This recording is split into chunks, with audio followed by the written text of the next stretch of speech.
بسم الله الرحمن الرحیم. اگو دوستانو د یوټیوب کتونکو مینوالو السلام علیکم.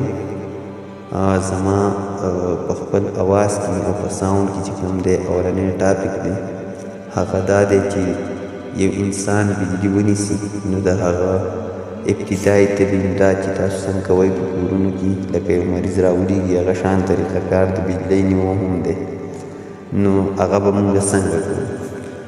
نو یو ضروري خبره ده ټولو مسلمانانو دپاره ده ملګرو چې کله هم څوک بجلي ونیوه نو په ځمکه کې بلکل مه خښوئ. په دې وخت کې مونږ سره 6 منټو پورې ډېر قیمتي وخت و چې ګولډن ټایم ورته وایي. دا ډېر زیات ګولډن ټایم دا 6 منټه نه دي د دې ډیټینګ کې چې کله یو انسان بجلي ونیسي چې هغه مونږ د مریض په خښولو باندې ضایع کوو. داسې هیڅ قسمه کنسپټ نشته چې د انسان بدن لکه د بیټرۍ چارج کېږي او بجلي پکې سټور کېږي چې کله هم بدن ته د بهر نه کرنټ راشي نو د انسان د زړه حرکت ودرېږي او یا بې ترتیبه شي او ساه یې بنده شي. دې ته کلینیکل ډیت وایي.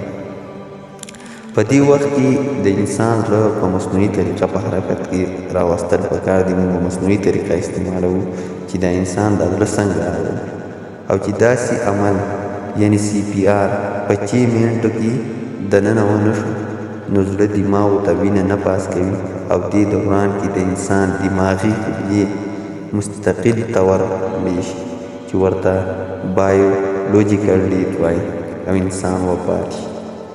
لکه دا مونږ په خاورو کې دا قیمتي ټیم ضایع کوو. په خاورو کې لکه زموږ د مخکې مو داسې شوله په خاورو کې خښول نه دي پکار. دا 6 منټ دومره اخم دي چې انسان ژوند پکې بچ کېدی شي.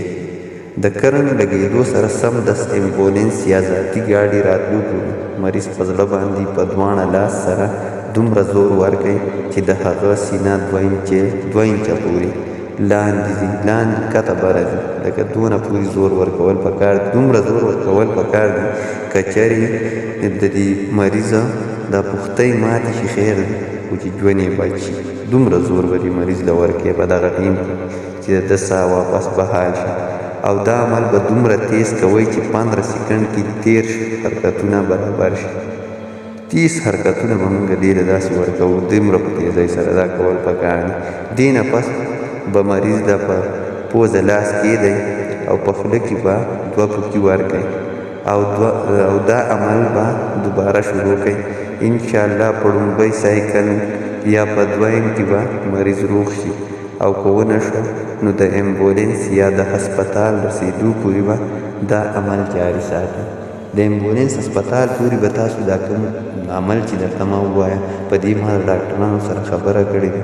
د ډاکټرانو نه مې دا قیمتي خبرې چې کوم دي دا اخیستې دي د ډېرو ډاکټرانو او ستاسو سره شیر کول غواړم مناسب مې وګڼله. او بل دې کې یو مسله بله هم شته چې یو ماشوم دی فرض کړه یو ماشوم بجلی نیول دی نو تاسو به داسې نه کوئ چې ماشوم له هم په لاس باندې دومره زور ورکوئ لکه څنګه چې یو غټ انسان له موږ ورکوو. ماشوم له به په یوه ګوته باندې دا سینه چې کوم ده دباوهئ او دغه طریقه کار به ورڅه کوئ لکه څنګه چې تاسو ته ما مخکې وښوده.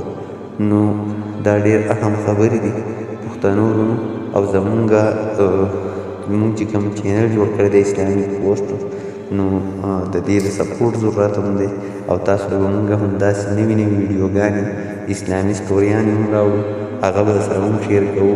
زمونږ چینل چې کوم دی هغه سبسکرایب کړئ.